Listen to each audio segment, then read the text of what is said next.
Man, let's get into this because we got a lot of stories that I missed over the past couple of weeks. I've wanted to hit on.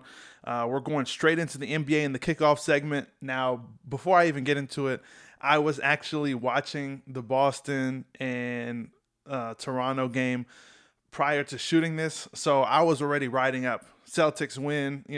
Here are the key players. Here's who. XYZ. Celtics are going to the Eastern Conference Finals. But little did I know, and for those of you that watched the game, obviously by the time you watch this, you'll have finished watching the game. You'll see everything that went on, maybe the highlights. If you haven't, make sure you check that out because the game went into double overtime, and it was a ridiculous game. So if you missed it, you missed a good one. So I'll actually have to adjust my notes because right now the series is tied 3-3. We will be having a game seven.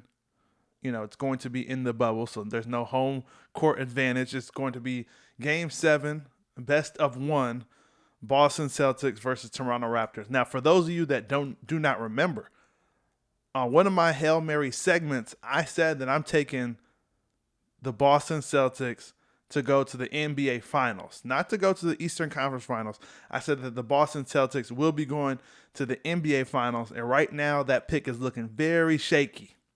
I mean, they had the Boston Celtics had every opportunity to win Game Six, close it out, and go to the Eastern Conference Finals.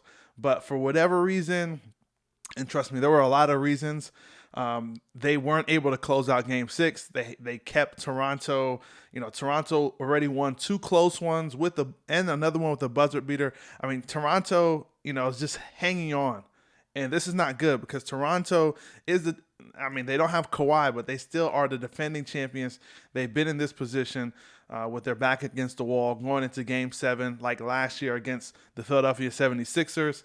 That one didn't end too well for my Sixers because of that lucky shot from Kawhi Leonard, but that's a whole topic for another day.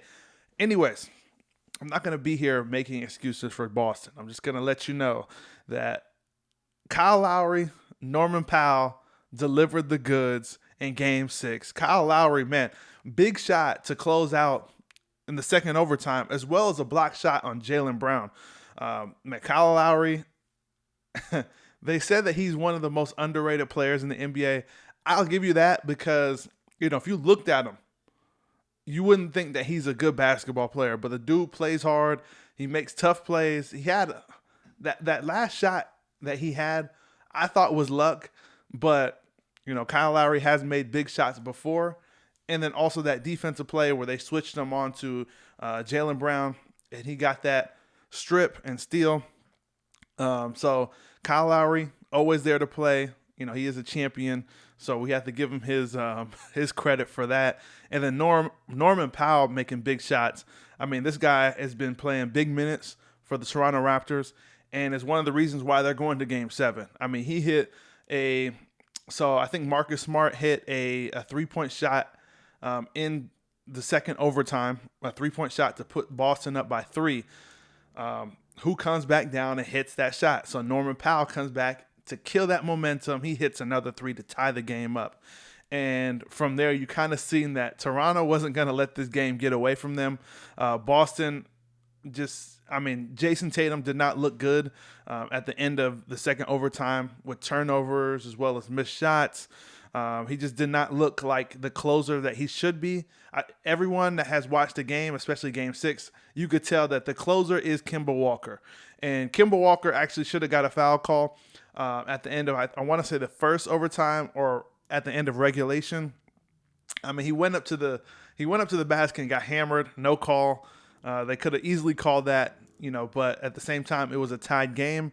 So you can't end it with him at the line to kind of send the defending champions home. So I'll give them that. I'll give the referees that. But Kemba Walker is the closer for the Celtics. For those of you that watched the game, he just looks so comfortable with the ball in his hands late. He's not afraid to take a shot. He's not afraid to drive. He's not afraid to make these plays, man. And that's why Kemba Walker is very valuable to the Celtics. And they need to recognize that he is the closer. So other than that, besides Game 6, Kemba Walker, again, I have all my notes from, the Celtics. I was anticipating them winning this game. Kemba Walker shooting, prior to Game 6, his shooting was 76.2% when driving against the Raptors. I mean, that's ridiculous. Also converting 20.6% of his drives, the drive and dish passes, into assists. So, I mean, he's not only looking to score, he's also looking to pass the ball, get these assists, get his teammates involved. And Boston is a very unselfish team. They're always willing to, and that's good coaching. They're willing to make that extra pass to get the better play. Like I said, Jason Tatum is a great player, and he's going to be a phenom in the NBA. But this Game 6, at the end of the game, there was just too many mistakes. And honestly, you really can't blame him for the loss, but he was a big part of that. Down the stretch, okay, down the stretch. I'm not saying that he's the reason why they lost, but down the stretch, he could have made a few more plays. Jaylen Brown, it is what it is. I mean, he made some big shots as well, but at the end of the day, the Toronto Raptors, defending champs, have that grit. They weren't going to let the Celtics just walk away in Game 6. It's going to Game 7, and at this point, I'm definitely sweating on my pick of the Celtics going to the NBA Finals, and hell, they might even make it to the Eastern Conference Finals. So they need to show up in Game 7. I believe they said that the Celtics made the Eastern Conference Finals 3 of the last 4 years. Obviously not last year, but the Celtics, I'm still taking the Celtics in Game 1. So, it is what it is. We'll see who's made out of better stuff. And honestly, it's just a great matchup with the Celtics and the Raptors. I mean, the coaching is there. You got players making plays, young teams on both sides. So whoever wins is going to be well-deserved. These guys, after Game 6, especially after double overtime, looked exhausted. And, man, that could do a lot to a team's momentum, a team's morale, playing a long game and losing, in that type of fashion. I think, any other team would have rather have lost, took the L at the end of regulation rather than to play 2 extra, 5-minute overtime quarters or, additional overtimes to essentially lose a close game. And, that might just be me, but those guys, again, were exhausted. Going into the second the semifinal, the second semifinal series versus the Heat and Bucks. The Heat already sent home the Bucks in 5 games. Giannis got hurt in Game 4. The team still won. That was their only win, was when Giannis got out on the second quarter. And then he was a game-time decision for Game 5. He ended up not playing, and the Heat went ahead, closed them out. So Jimmy Butler averaged 23.4 points per game in this series, shot 52.6 from the field, and 48% from three-point land. I mean, Jimmy Butler was doing his thing. He was handling his, man. Jimmy Butler was handling his, man. The Greek Freak, not his greatest, but still, did okay, averaging 21.8, 54.7 from the field. Again, these are solid numbers from the Greek Freak, but we expect more, especially from someone that has delivered so much and is going to, is MVP. So, Giannis, he needs to pick it up in the playoffs, because these past 2 years when they have gotten kicked out, he needs to develop his game a little bit more. Also, his free throw percentage, not good. 52.7% from the free throw line. That's not great. Those aren't MVP numbers. So he needs to work on that for sure, because, when you start leaving points out there from the line, you're going to lose close games.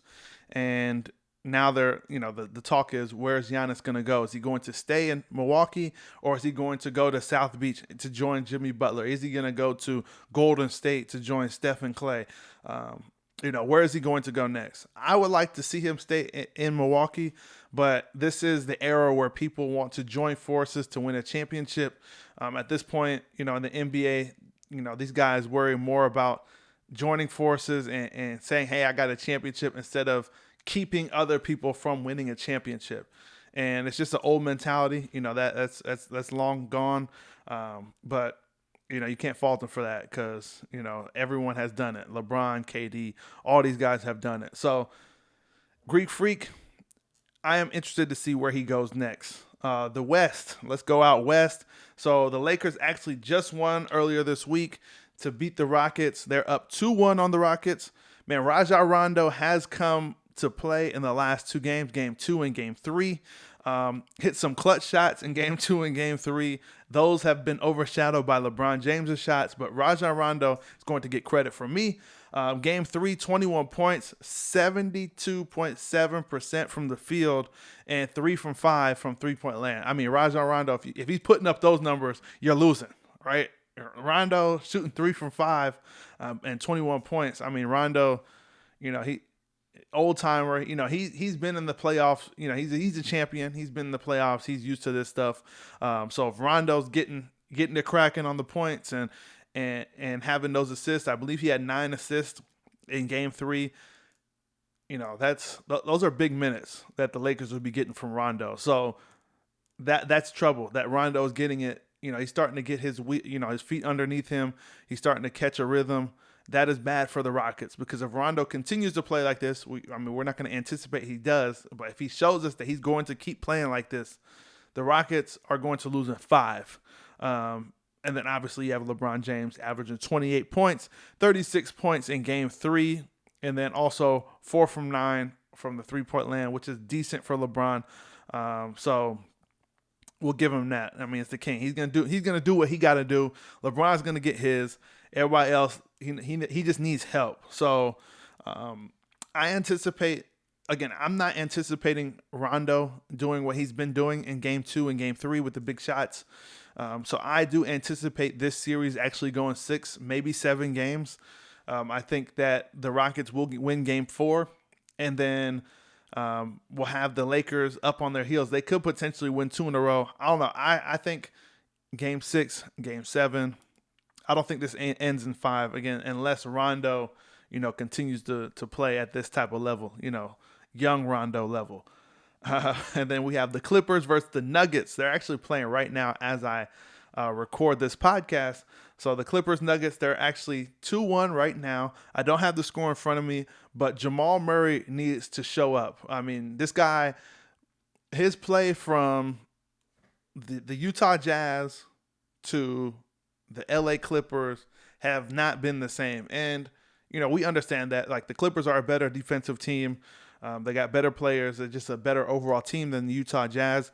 But you would like to see, if Jamal Murray wanted to take that next step, that next step into being considered a star, he needs to continue to play like he did versus the Jazz. So versus the Jazz, he averaged 31 points. And against the Clippers in this series, he's only averaging 17 points.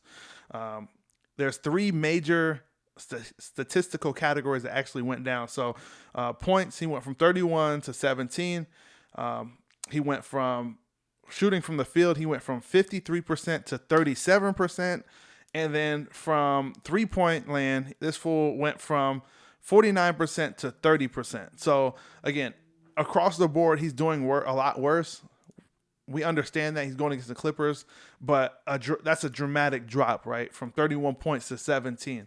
Again, if Jamal Murray wants to take that next step and wants to be a star in the NBA, he needs to, obviously, I'm not asking him to average 30 points, but at least 20, 22, 20, 24 points. He's at 17. That's not going to help them out.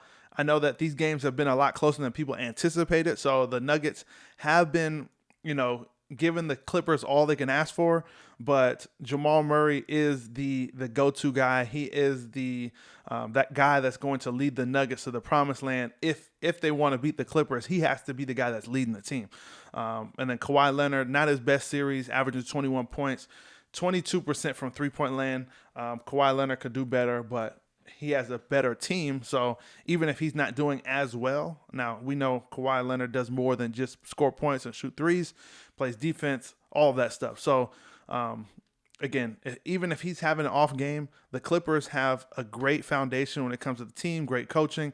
So they could still win those games when Kawhi Leonard is not, delivering the goods.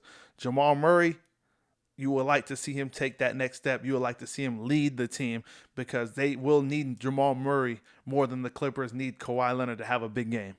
If Kawhi Leonard has a big game, then, Nuggets get blown out. But Let me know what you guys think about the NBA playoffs. Who do you guys got going to the conference the conference finals in the West and in the East? Who do you got coming out of Boston Toronto Game 7? That's going to be crazy. I'll be talking about that next week. Hopefully my pick is still, alive. Hopefully the Celtics close out in Game 7, but I am a little bit worried. I would lie to say I'm not. The Boston Celtics won the first two, Toronto won the second two, and then they went 1-for-1 in Game 5 and 6, and now Game 7, Toronto's going in there with momentum. So again, I'm scared for my pick, but we're right. Sometimes we're right, sometimes we're wrong, but I'm gonna be right this time because Boston's gonna close them out in Game 7. Mark my words on that one. Thanks for stopping by. Make sure you guys hit that subscribe button for more fire sports takes. And for those of you who are on the go, make sure you subscribe to our full show, which airs every Thursday on Apple Podcasts, Google Podcasts, Spotify, and a bunch more. Until then, I'm chucking it up, and I'll see you guys next time.